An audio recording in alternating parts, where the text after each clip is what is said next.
You know what? Smartphone prices are getting ridiculous now. The OnePlus 15R launched at 47,999 and right now it's sitting at 54,999. Same is true for the iQOO 15R. It was 44,999, right now it's 46,999. The Nothing Phone 4a Pro launched at 39,999 and now it's 44,999. And it's not just OnePlus, iQOO or Nothing increasing prices. Every single brand is doing it across the board. And we don't even have an official intimation about it. So we're all on our own. But I don't want it to be all doom and gloom because I did read something which is like a small ray of hope. China's apparently rapidly increasing DRAM production, so the prices could stabilize next year and maybe, just maybe, we might go back to the glory days. But right now I'm just keeping my fingers crossed. But until that happens, the smartest decision for you to do right now would be to buy an older phone, not a newer one. Because many older phones in the market still offer much better value for money than the newer phones. So I have a list of 10 phones from 20,000 rupees to 1 lakh and I'm guessing that there should be something in it for you as well. So watch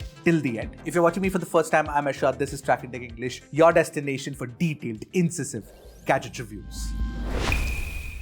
See, if you're looking for a phone under 20,000 rupees, it has to be the CMF Phone 2 Pro. The specs are pretty good because what you get is a Full HD Plus AMOLED display with 120Hz refresh rate and HDR10 Plus support. You also get the MediaTek Dimensity 7300 Pro. You also get a 5000 mAh battery, 33 watt fast charging speeds, and a proper triple camera setup under 20,000 rupees, which is a 50MP primary, 50MP 2x camera, and an 8 megapixel ultra wide. And of course, Nothing OS is possibly the cleanest that you can get in this price range. The reason why I'm recommending it is plain and simple, it's the most well-balanced phone you can buy under 20,000 rupees right now. There's nothing that even comes closer. And moreover, there are phones from Poco, Redmi, Motorola, Vivo, Oppo, Samsung, all of those, but I feel like the CMF Phone 2 Pro actually is the most refined one of them. By the way, one caveat that I want to add for the CMF Phone 2 Pro, which is something that we noticed while we were doing the research for this video, is that the phone is not available at many pin codes. So if you're lucky and if you're getting the phone right now at that price, at your pin code, just buy it.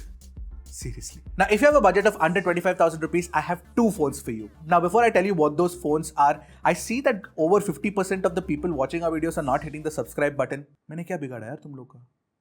Go ahead. Hit the button. Give us a support. Also, one more thing to note here, all the phones that I'm recommending in this video, if they are available on Flipkart, should pop up in a product tag because YouTube has a tie-up with Flipkart and we can actually recommend those phones and, directly give you links from there. So if you want to, you can pick it up from there. Now, if they're available on Amazon, the links should be in the description below. Anyway, coming back to the phones under 25,000 rupees, we have the Samsung Galaxy M56 and the Realme P3 Ultra. M56 is seriously a very good option under 25 because not only do you get a proper Full HD Plus Super AMOLED display, but you also get Corning Gorilla Glass Victus Plus protection. There are phones that cost like 60,000-70,000 rupees using Corning Gorilla Glass 7i. So this is definitely better. And you've got a 50MP primary camera, 8 megapixel ultra wide, and a 2 megapixel macro, and a 12 megapixel selfie camera. So overall, the camera setup is not that bad again because there are phones that cost 30,000 rupees which do not have an ultra wide these days. You know what I'm talking about.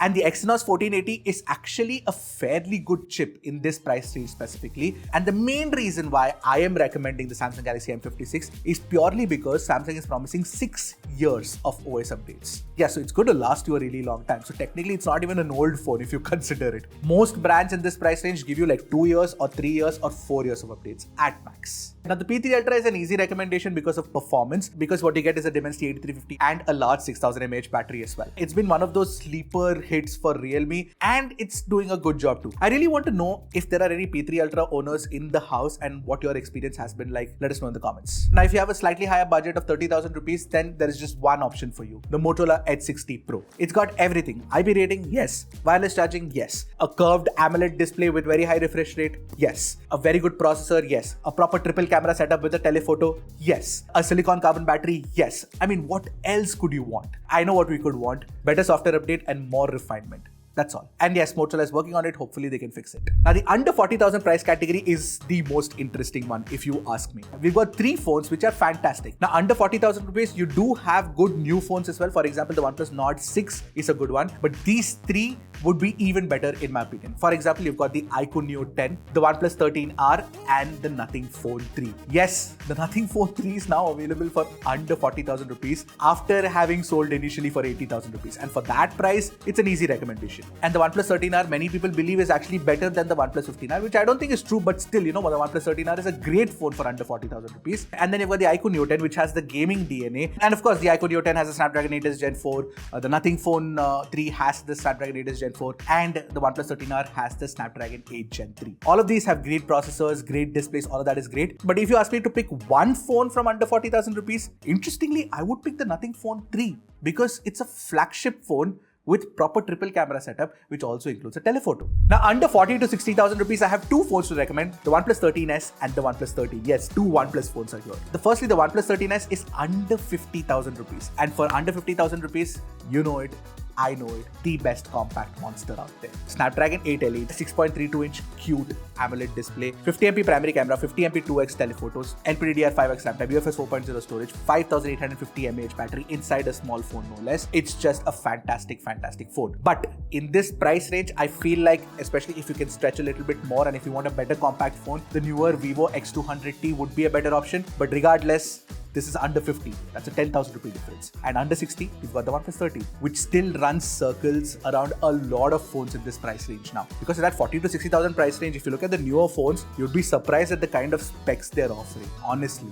Because the OnePlus 13 is a proper flagship phone. Many people actually like the OnePlus 13 over the OnePlus 15 as well. Now, that's not true for me, but regardless, the OnePlus 13 with its 6.82-inch 2K LTPO AMOLED display, 120Hz refresh rate, proper triple camera setup with 50MP sensors, no less, Snapdragon 8 Elite, LPDDR5X Ultra RAM type, UFS 4.0 storage, 6000 mAh battery, 100-watt wired, 50-watt wireless charging speeds, IP69 rating, Hasselblad tuning, no less. All of that included, it's just like buying a very good flagship at a very good price. Easy recommendation. And now, considering all the latest ultra flagships are becoming so expensive and so out of reach, it just makes sense to buy the S25 Ultra. Because the S25 Ultra, I know a lot of people have been able to buy it for like 89,000 rupees, 90,000 rupees. So if you can find it anywhere under a lakh, it is great value for money. I mean, it's got everything that Samsung wants to build in a smartphone. Of course, with Galaxy AI, 7 years of updates, the best, performance tuning, great cameras. It's just a no-nonsense buy. I mean, just go for the S25 Ultra under a lakh. So what do you guys think of these picks? Do you think that it's actually better to buy an older phone right now over a newer one? Let me know in the comments. I'll see you guys in the next one. Until then, keep tracking and stay safe.